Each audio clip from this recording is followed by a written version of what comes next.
Aujourd'hui, on va parler d'un personnage légendaire, d'un destin tragique, d'un prince devenu l'un des plus grands ennemis d'Azeroth.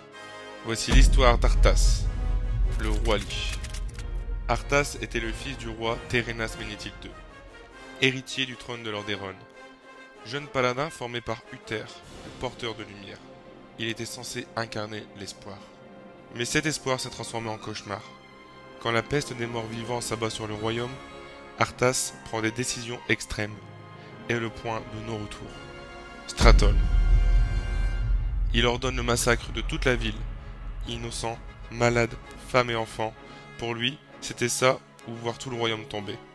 Obsédé par sa quête de salut, Arthas part en Orphandre. Là-bas, il trouve Frostmourne, une âme runique maudite, et à cet instant, il perd son âme. Ce n'est plus le prince qu'on connaît. Il revient à Lordaeron, tue son propre père et devient peu à peu l'instrument du fléau. Des années plus tard, il fusionne avec Ner'zhul et devient le roi Lich. Froid, calculateur, sans pitié. Et encore des années plus tard, les héros d'Azeroth se dressent contre lui.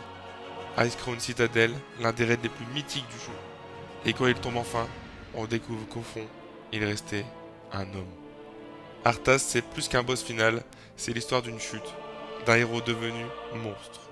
Et c'est pour ça qu'on s'en souvient encore des années après. Et pour moi, c'est l'un des personnages les plus emblématiques du jeu. Tu veux qu'on parle d'Illidan, Sylvanas ou d'un autre perso du lore?